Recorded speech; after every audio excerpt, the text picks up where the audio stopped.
in the FCOM. By the late 1990s and early 2000s, investigators began uncovering something alarming. Some of California's most powerful prison gang leaders were operating from inside Pelican Bay SU. The same unit designed to isolate them had actually concentrated them. Leaders who had once been scattered across multiple prisons were now located in the same facility.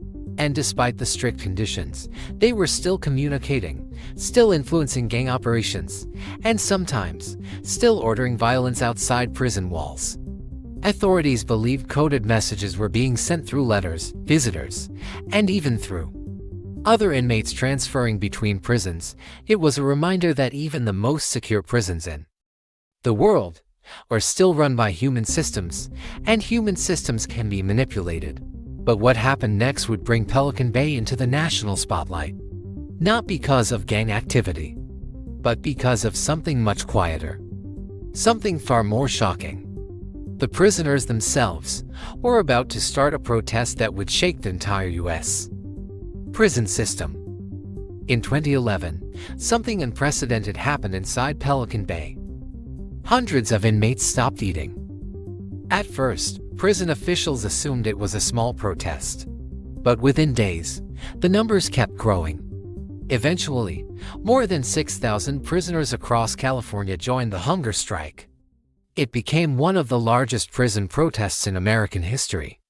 The demands were simple: end long-term solitary confinement, improve living conditions, and create a path for inmates to leave the SHU without having to debrief. For weeks, inmates refused food. Some lost dramatic amounts of weight. Medical staff began monitoring prisoners for signs of organ failure. Families and activists outside the prison began organizing protests. Suddenly, Pelican Bay was no longer an obscure prison at the edge of California. It had become the center of a national debate. Was solitary confinement necessary for prison safety? Or was it a form of psychological torture? Even inside the prison system, opinions were divided. But what most people didn't know was that behind the scenes, something even more surprising was happening. Because rival prison gangs, groups that had spent decades fighting each other, were beginning to talk. And the alliance they were about to form would change California's prison system forever. For decades inside California prisons, gang politics followed strict lines. The Mexican Mafia and Nuestra Familia were bitter rivals. White supremacist gangs like the Aryan Brotherhood operated under their own codes. Groups connected to black prison movements had their own alliances. These rivalries had fueled violence in prisons for years.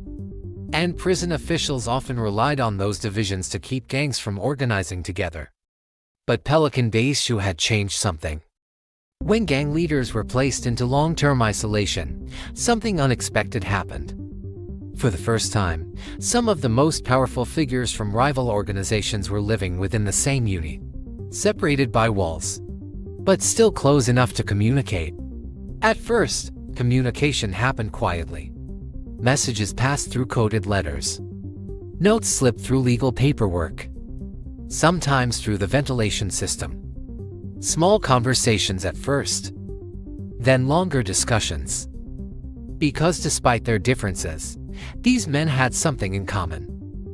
They were all trapped in the SHU. Many had been there 10, 15, even 20 years. And many believed the system had no intention of ever letting them leave. Over time, a dangerous realization started spreading through the unit.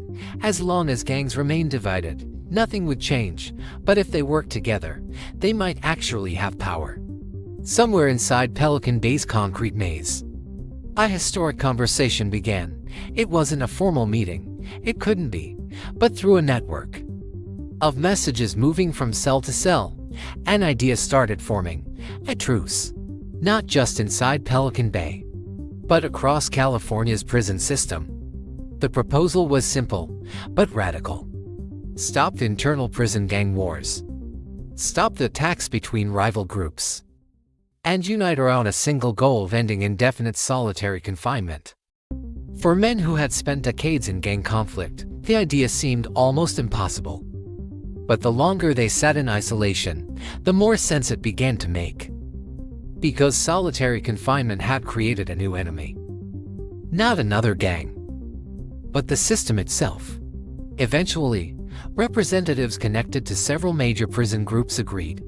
They called it the Agreement to End Hostilities. And when it was announced in 2012, it shocked prison officials. For decades, gangs had defined prison violence. Now some of those same groups were calling for peace. But not everyone believed the truce would hold. Prison administrators feared it might simply be a strategy, a temporary pause, or worse, a way for gangs to consolidate power. Either way, the pressure on the prison system was building.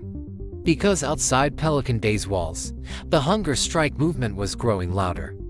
For years, Pelican Bay had operated far from public attention. The prison's remote location helped keep it out of the spotlight. But the hunger strikes changed that. Suddenly, journalists started investigating. Human rights organizations began releasing reports. Families of inmates began speaking publicly. Stories emerged about prisoners who had spent 20 or even 30 years in solitary confinement. Psychologists began warning about the long-term mental effects of extreme isolation. Some described symptoms similar to severe trauma, memory problems, extreme anxiety, difficulty communicating. Even after prisoners returned to general population, many struggled to adjust. The debate quickly reached lawmakers. Some argued the SHU was necessary. They believed gang leaders still posed a major threat to prison safety. Others believed the system had gone too far. They questioned whether indefinite isolation without clear end dates was ethical or effective. Court cases soon followed. And Pelican Bay, once a quiet prison near the Oregon border, was now at the center of a national conversation about human rights inside American prisons. But while the debate unfolded inside the SHU, the men living there were still counting days. Still staring at the same walls. Still waiting for answers. In 2012, a group of Pelican Bay inmates filed a major federal lawsuit. The case argued that long-term solitary confinement violated constitutional protections against cruel and unusual punishment. The plaintiffs weren't asking for prison abolition. They weren't demanding release. They were asking for something simpler. Limits. Clear policies on how long someone could remain in solitary confinement. And a fair system for reviewing those placements.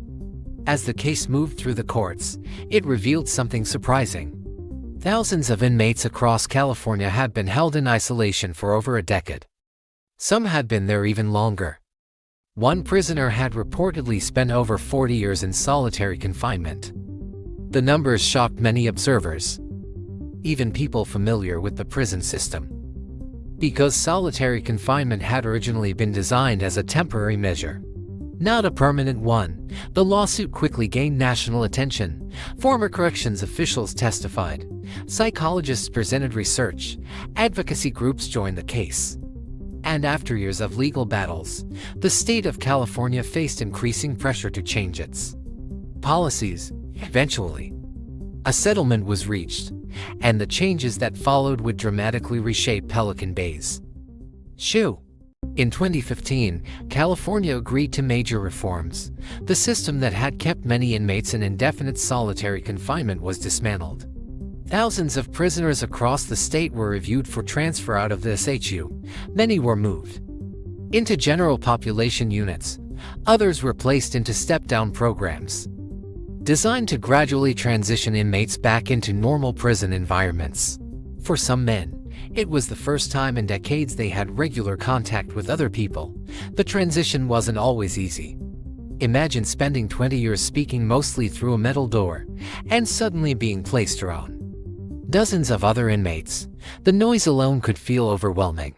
Some former SHU prisoners described feeling anxious even walking across an open yard. Others struggled with simple social interactions. But for many, the change represented something they thought they might never see again: a future outside solitary confinement. Pelican Bay's SHU didn't disappear completely, but its role changed dramatically. Indefinite isolation was no longer the norm, and the prison system began moving away from the model that had defined Pelican Bay for decades. Still, the legacy of the shoe remained, because thousands of men had already lived through it, and their stories continued raising difficult questions. Questions about punishment, control, and what happens when a prison system pushes isolation to its absolute limit. For some prisoners, the changes came too late. One of the most well-known examples was Hugo Yogi Pinel. After spending decades in solitary confinement, Pinel was eventually transferred out of the SHU, but by then, his life had been shaped by years of extreme isolation. His story became one of the most widely discussed examples of long-term solitary confinement in the United States. Supporters believed he had endured one of the harshest conditions in the prison system. Critics believed his prison record justified the strict controls, but regardless of opinion, his case symbolized something larger. The reality that Pelican Bay had created a generation of prisoners who had spent extraordinary portions of their lives in isolation. And even as reforms began changing the system, the debate about solitary confinement wasn't over. Because the question remained, if prisons remove isolation entirely, how do they control the most dangerous inmates? But if isolation continues, where should the line be drawn? Pelican Bay had forced the country to confront those questions, and the answers were still evolving. Today, Pelican Bay State Prison still operates. The massive concrete complex remains near California's rugged northern coastline. Fog still rolls through the perimeter fences, guard towers still overlook the yards, and inside the prison, life continues under strict security. But the shoe that once defined Pelican Bay is no longer what it used to be. The policies have changed, the system has evolved, and many of the men who once lived in total isolation are now housed in different units across the state. Yet the legacy of Pelican Bay remains powerful, because it forced America to examine something rarely discussed: what happens behind prison walls, and how far a justice system should go in the name of security.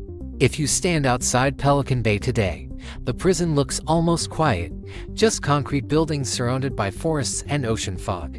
But inside those walls, thousands of stories unfolded. Stories of crime, punishment, survival, and decades spent in near total isolation. For some inmates, Pelican Bay represented control over the most dangerous prisoners in the system. For others, it became a symbol of how far solitary confinement had gone. Either way, its impact on the American prison system is impossible to ignore. Because once you understand what happened inside Pelican Bay, you start asking a bigger question. Not just about this prison, but about prisons everywhere. And that question is simple: where should the line between security and humanity really be drawn?